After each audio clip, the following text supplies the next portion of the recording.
Okay. We're on Chaf Aleph Amud Aleph 21a for Hanukkah. Happy Hanukkah, but it's still Hanukkah. Hope everybody's enjoying Hanukkah, being inspired by Hanukkah. All right. So we're discussing Torah and mitzvah and the protection and blessing it provides, respectively, each respectively. The context in which this arises is because we're talking about the Sotah, of course, and we've been told that if a woman is guilty, or even if she's guilty, if she has some sort of merit, then that will suspend her demise for whatever amount of time it is. 1 year, 2 years, 3 years, a few months, different opinions in that regard. And the Gemara is discussing what merit she has, Torah or mitzvah. Torah, the Gemara first said this couldn't be her reward, her merit, because she isn't commanded in Torah. It's not her lane, as we discussed in previous class. But then when it comes to mitzvah, the Gemara raises a number of texts that imply that mitzvah doesn't have that kind of protection, whereas Torah does.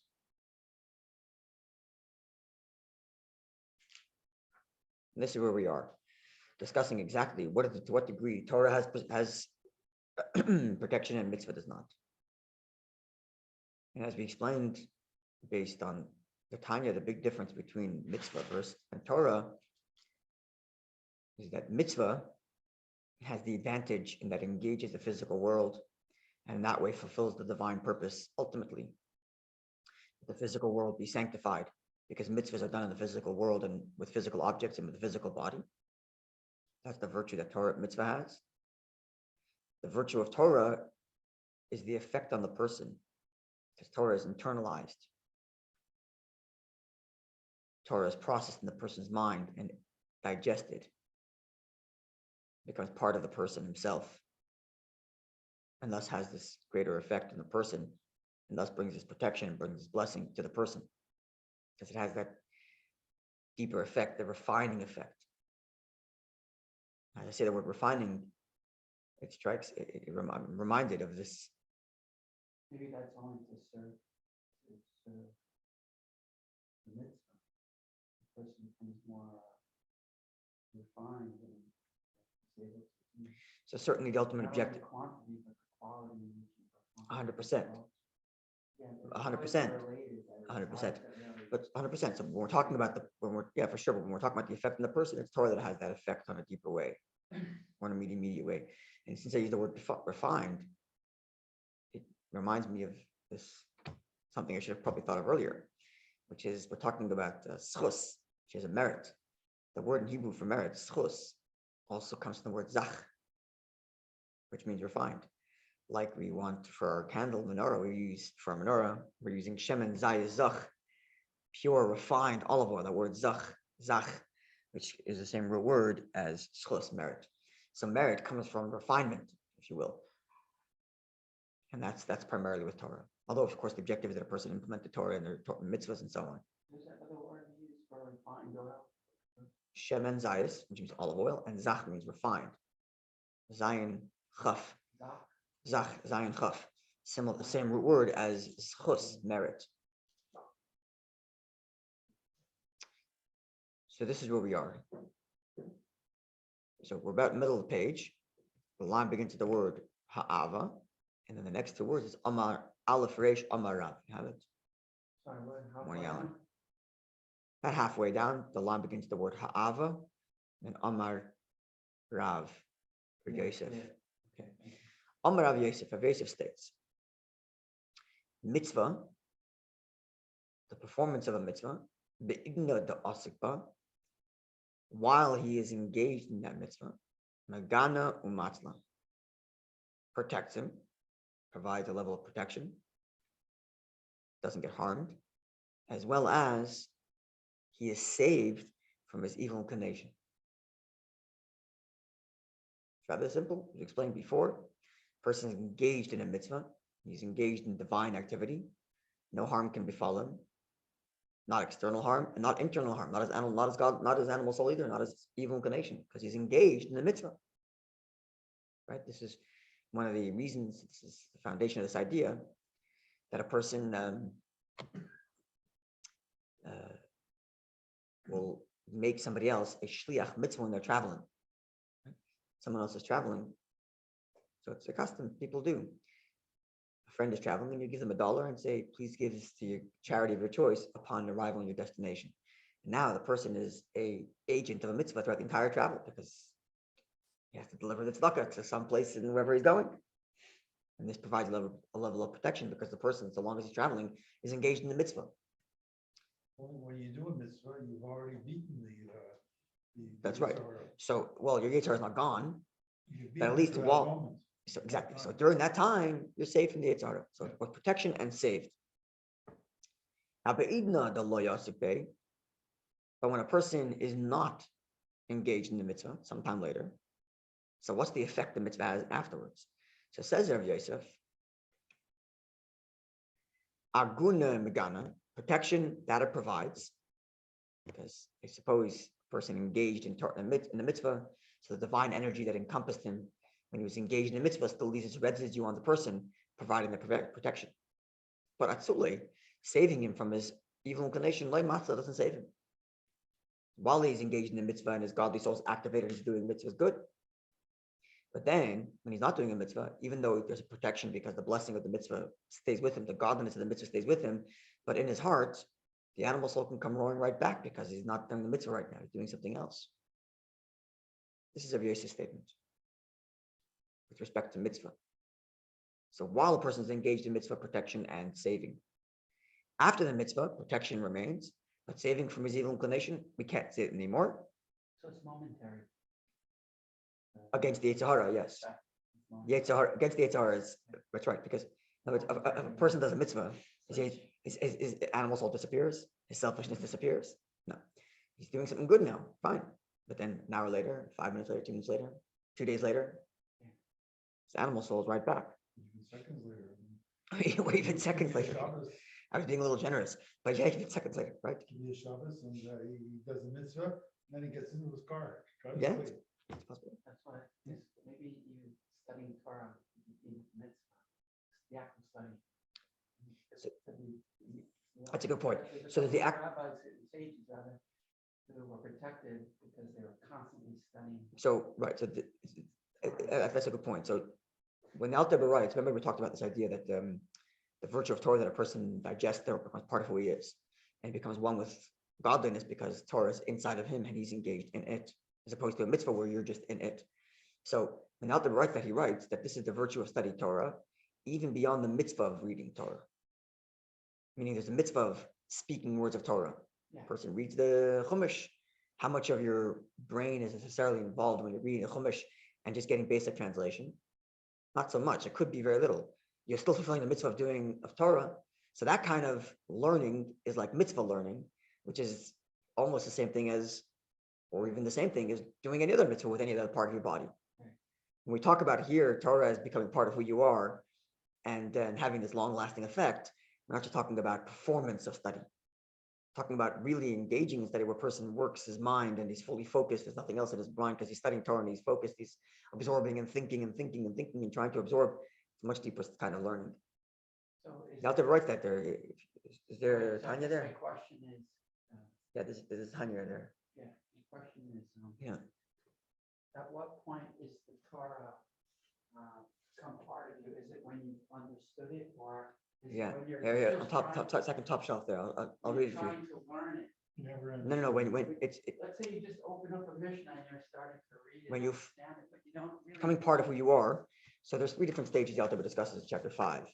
3 things, which is while you're engaged in the mitzvah, 2 things happen.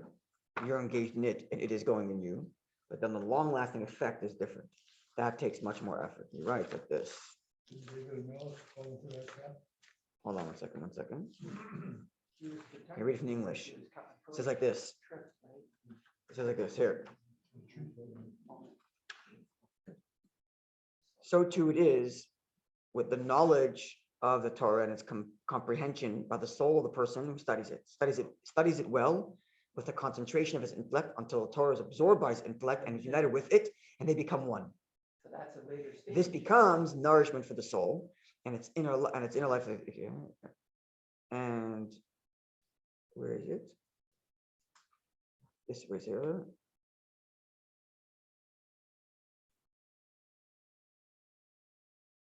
However, with regard to the knowledge of Torah, apart from the fact that the intellect is clothed in divine wisdom, this divine wisdom is also contained in it, meaning in him, in his mind, to the extent that his intellect comprehends, grasps, and encompasses as much as it is able to do so of the knowledge of Torah. Every man, according to his intellect, his knowledge, his knowledgeable capacity, and his comprehension in partis, which is the levels of Torah. What does he say?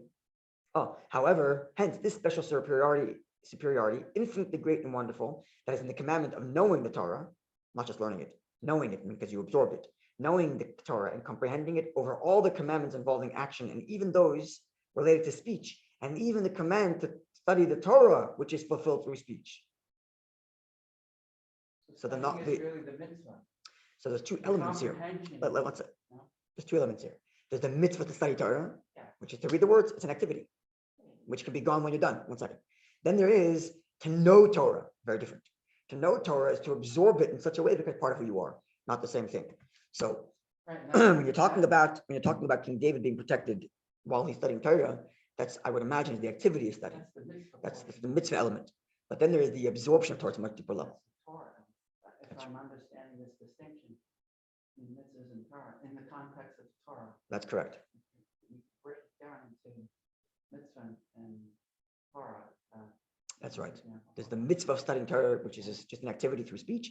Then there is the knowing of Torah at a much deeper level, which is to absorb it. Okay, this might actually help us in a minute. Huh? Nobody knows Torah 100%. Right. So it just says to the best of your capacity. Every human being is given a certain amount of mental bandwidth, and you got to maximize that in Torah. Okay. So therefore, says Rabbi Yosef, mitzvah while you're engaged in the protection and saving from the Yetzer HaRah, because right now you're engaged in godliness.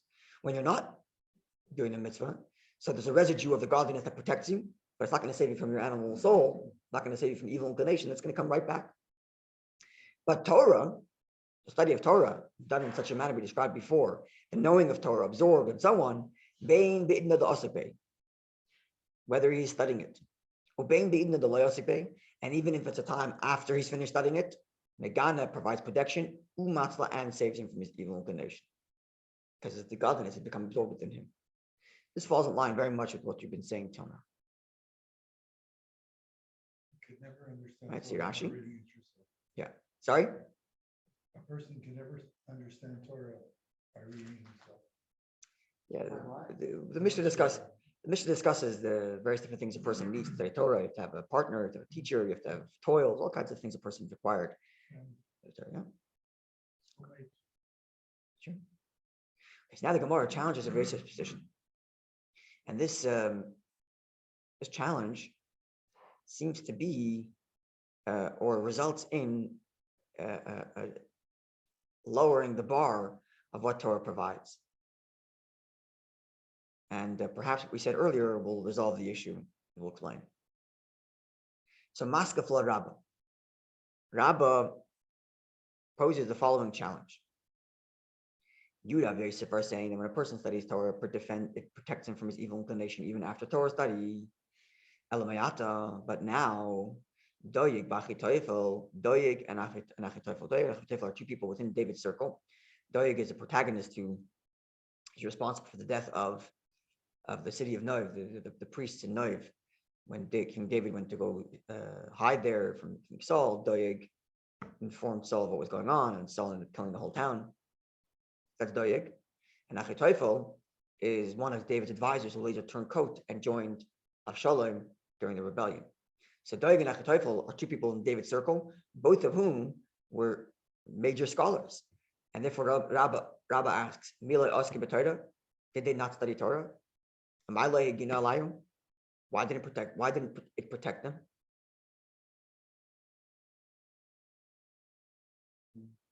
it protect them? Why didn't it save them from the Yetzer HaRah? right? What does Rashi say?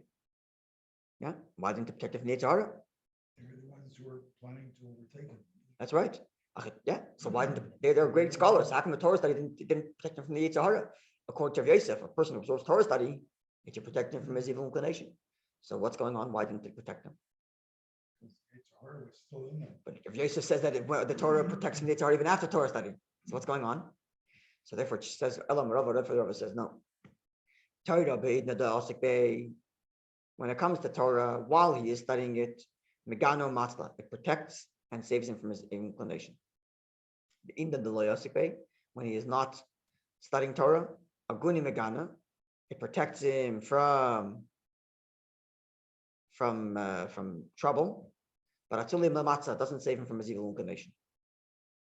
But mitzvah, when it comes to a mitzvah, bein inda de'asik be, bein inda deloyasik be, whether he's in the middle of the mitzvah or after the mitzvah, a good in Megane, it provides protection. It doesn't save him.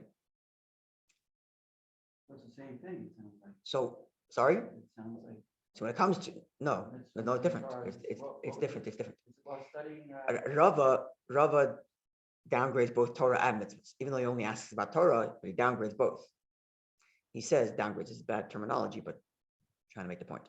Torah, so Rav Yosef said, Torah protects and saves. Protects means physical protection. Save means from Yetzer HaRah. Protects and save. Torah protects and save always, during study and after study.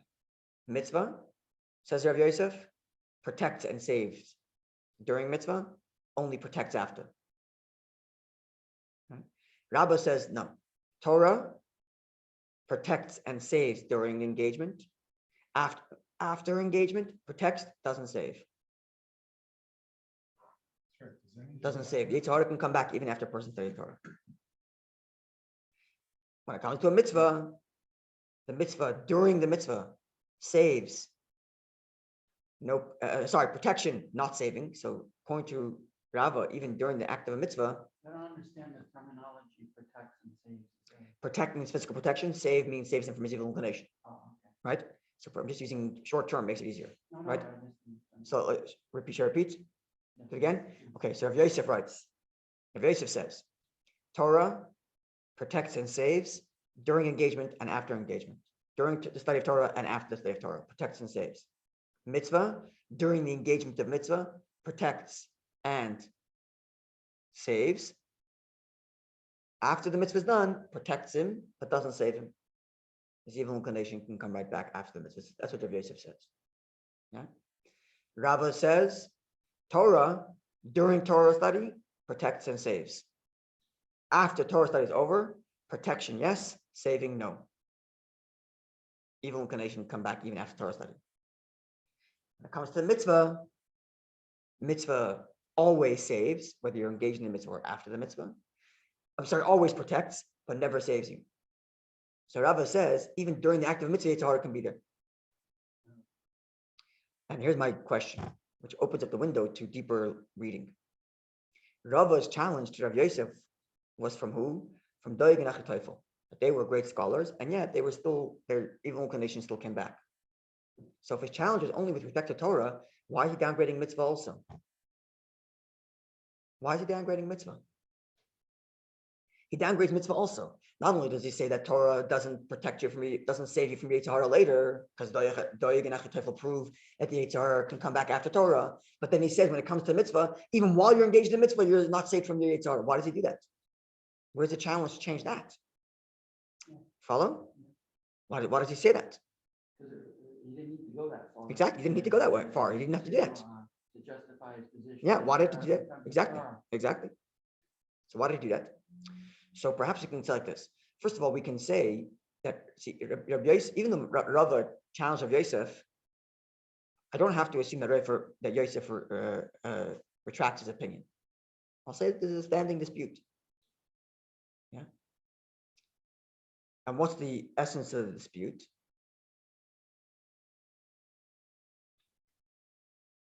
Perhaps the essence of the dispute is how deep. Sorry. Does he have an example For the mitzvah. So that's the funny thing. This person was doing mitzvah, yet When it comes to the mitzvah, it doesn't say that because his proof is only from Doeg and Achitophel were from Torah. Right, so Right. it's an unsubstantiated. Yeah. position. So which means we have to dig deeper and see what's going on with Doeg and Achitophel, and then how it affects the mitzvah also. So perhaps something like this. Rava is saying, sorry, Achitophel was his son, wasn't Achitophel is the son of Doeg. it? No, they, You're thinking of Avshalom, and Absham. Achitophel joined Avshalom. Yeah. Right, that was his big sin. He joined Avshalom. He was an advisor to David. Okay, so let's think about this. What was the problem with Doeg and Achitophel that Rava is bringing? Perhaps it's this. We have the famous Yerushalmi, which tells us that the reason why the temple was destroyed is because they didn't make the blessing of the Torah before they studied Torah. What was the Explain. First temple? Yeah. Yeah. Right? I think so. Explains the Bach very famously. The Bayis Chodesh commentary on the Torah writes very famously like this. That these people were great scholars. They studied lots of Torah. But they didn't make a blessing before they learned Torah. What's the big problem? A blessing is a rabbinic commandment. A person puts on tefillin, even if he doesn't make a blessing, he still fulfilled the mitzvah. Right? But it's a rabbinic commandment that a person has to thank God for the mitzvah before he does it. Same thing with Torah. So what's destroy the temple because he didn't make a blessing? This explains the Bach. The missing of the making of the blessing means they forgot who gave the Torah. The whole point of studying Torah is to connect to God. And here these people are studying Torah and they're not blessing God before, meaning to say that Torah is lacking divinity. They're lacking God awareness. In the morning? So these people weren't doing that. That's why the temple was destroyed. That's what they weren't doing. But the point I'm making here is not a question of saying the words of the blessing. A person can say the words of the blessing mindlessly. It's not, you fulfill this obligation, but it's missing the point here. The point of the blessing of Torah is to remember this is God's Torah.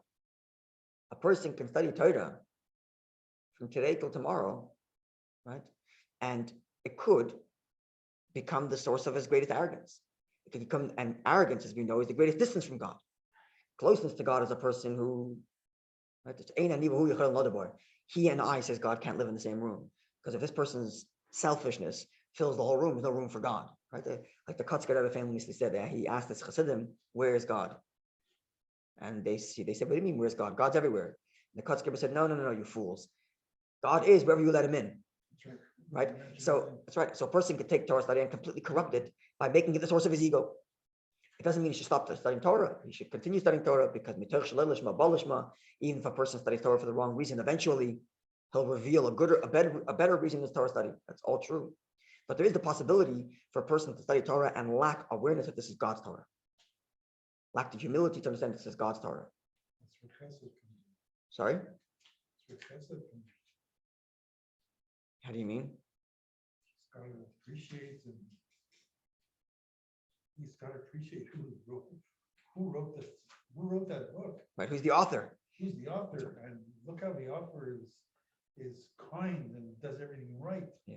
I can't do everything right, but I do some things right. That's one element. That's one way a person can reach to understand this is God's Torah. There's lots of ways, but a person studies Torah with the sense that this is God's Torah. There's a whole different Torah study. Love your fellow Jew to start with. So if someone proves you wrong in your reading of Torah, are you upset? Or are you happy because now you understand they're right? If you're upset, it's because the Torah was serving my ego. And if I was proven wrong, my ego is hurt. Now I'm all offended. It means your whole Torah study wasn't for God. But if it's for God, then someone tells me I was wrong and gives me the correct reading, I'm happy. Oh, now I can finally understand God's Torah a little more properly. Right? There's all kinds of other things. How even though in yeshiva, guys would have their Gemara, up on the thing and leaning on their stomach. If she would say, this is God's Torah, what are we reading it like it's a novel? You gotta sit up, put the table down, respect for Hashem, this is God's Torah. You're learning God's Torah. There's a way of talking about God's Torah, there's a way of speaking, you ask a question, another thing. Oh, I don't like the way this Gemara doesn't make sense. No. I haven't had the privilege to understand this Gemara yet. Can you please explain it to me? That's the right way to go to the question because this is God's Torah. It's a whole different kind of learning. This is perhaps what Rabbi is saying. Torah alone isn't going to provide the protection against your Yetzer HaRah. Look at Doeg and Achitophel. They study lots of Torah and they observe Torah. They absorb Torah. But if it was full of arrogance, then arrogance is the animal soul. And as soon as he's stopping to study Torah, so while he's studying Torah, okay, so he's not doing any sin because he's actually studying Torah. But as soon as Torah is gone, all that absorption was into his own ego, and his own ego is going to start doing sin 20 minutes from now. That's right. And therefore, says Rabbi, the same thing must be with the mitzvah. If while I'm engaged in a mitzvah, I forget this is God's mitzvah, then why is my Yetzer HaRah subdued? So maybe it should have been qualified instead of saying it won't save him, it may not. So alone it won't save him. Alone It won't save him. It's not a That's right. guarantee, but it could. That's right. Or it may not, That's right. depending on where you're heading. And so I'm thinking of Rabbi and Rabbi Yosef are coming from different places. Rabbi Yosef is talking about Torah study and mitzvahs in a proper way, remembering this is God's Torah, remembering this is God's mitzvah. The person forgets it's God's Torah, so so later on he'll do sin because it was all about me when I was studying Torah. Now when the study of Torah is over, I'll find something else that's fun for me. And the same thing is true of mitzvah. That's why he downgrades, so to speak, downgrades the mitzvah also. Because if a person's mitzvah is not because with the appreciation this is God's mitzvah, but doing it for himself, then even while he's doing a mitzvah, there's the arrogance of his animal soul. Why would his Yetzer HaRah go away if he's forgetting this is God's mitzvah? But if Yosef is talking about someone who does Torah and mitzvahs in the proper way, and a person studies Torah and absorbs Torah because it's God's Torah, then it has that long-lasting effect because that's when you get the refinement we talked about earlier. David's son. Maybe they're not outside. They're not at odds. exactly not necessarily. That's right. I'm suggesting perhaps not necessarily at odds per se, even though the Gemara frames it as they are at odds because Rav is introducing a new element. Rav is saying, this is what I'm thinking. Rav is saying, look, Rabbi Yosef, you got to qualify what you're saying because look at the other guys who had Torah messed up. Right? And therefore, these guys would have been messed up in their mitzvahs also. Even while they were doing mitzvah, their evil inclination would be there because they're forgetting whose mitzvah it is. Right? But if a person studies Torah and does mitzvahs in a proper way, this is God's Torah, God's mitzvah. Then there's a refinement. If we're talking about Torah as absorbing Torah so that it refines the person, this chus, this merit we're looking for, merit, which we said the Hebrew word is chus, is the same root word as merit, zach, same root word as refined, zach. So we're looking for a refinement in Torah study. That's going to come when a person studies Torah with a sense of humility, remembering that this is God's Torah. But even though King David's son, he must have been a Torah scholar. Yeah. How could you not be? And he forgot one of the 10 commandments: honor your father. Either he forgot or he ignored, right? I'm going to have one more thing about studying Torah because this is God's Torah. So I want to extend a little deeper. Really, none of Torah should be understood. Really, none of Torah should be understood. And in essence, like you were saying, Torah is not really understood. What do I mean by this?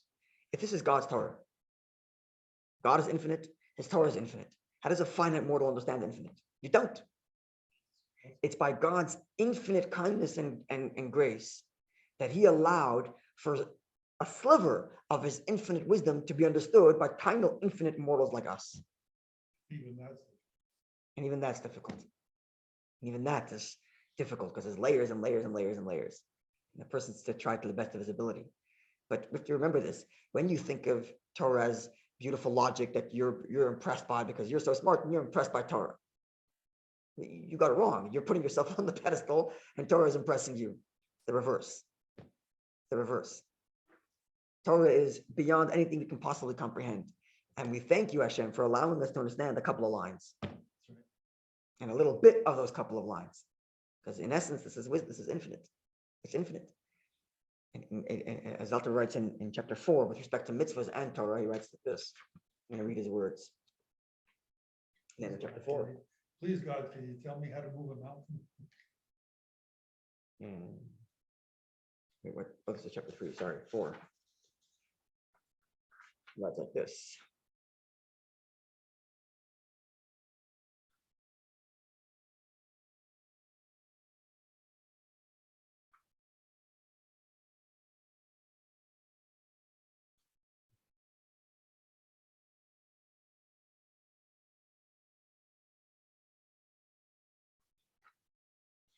Here,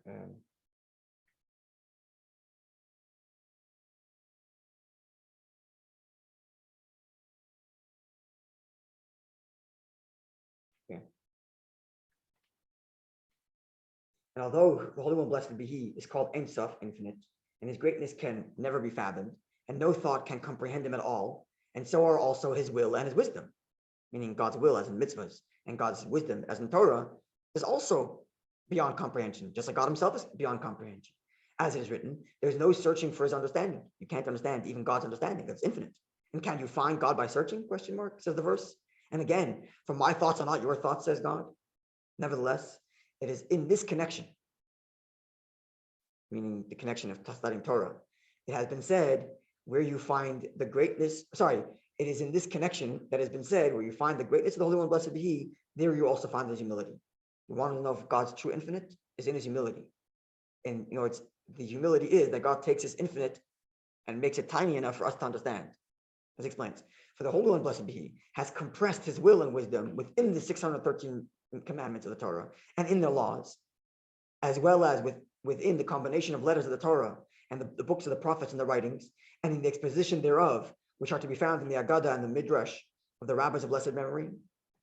So the greatness of Hashem is not just in His infinite, but that He took His infinite and condensed it into finite stuff that we can understand and do. But it's still in essence really infinite. And what did He do this for? Why did He do this? Why did He condense His infinite greatness into a couple of words on a page? All this in order that each nefesh, neshama, ruach, and nefesh, different levels of the soul in a human body, should be able to comprehend them through its faculties of understanding and to fulfill them as far as they can be filled in act, speech, and thought, thereby clothing itself within all its 10 faculties in these 3 garments. Hashem decided, I want to connect to a Jew in a body. And in order to connect to a Jew in a body, God says, I'm going to take my infinite self, my infinite wisdom, my infinite will, and stick it into 613 mitzvahs, stick it into a couple of words and ideas, so that me and you, sitting here in a tiny little world, tiny little brains, can understand some of it. And in that way, you connect to Hashem. And we could take, like it says, there are 10 faculties. We could take our whole soul and invest ourselves in the act of Torah and mitzvahs, and this way have a relationship with God. And this is a whole different way of understanding Torah, studying Torah, than a person who comes and says, oh, look, I'm so impressed. Torah is so beautiful. It's so smart. Because look how smart I am, how much I understand this Torah I understand. Whole different Torah. And this is perhaps the difference. This is perhaps what Rabbi is telling of Yosef. Yudav Yosef, you're talking about the effect of Torah. You're talking about Torah. Someone who studies Torah on this level where he appreciates that this is God's Torah. But look at Doeg and Achitophel who studied Torah, but they forgot that this is God's Torah. And it ends up with them doing major sin. And if that's the way a person does Torah, then even his mitzvah is not going to save him from his Yetzer HaRah, even while he's doing a mitzvah, because he forgets that this is God's mitzvah. This is perhaps one way of reading this Gemara. Okay, have a wonderful day, and a freilichen Chanukah, happy and luminous Chanukah.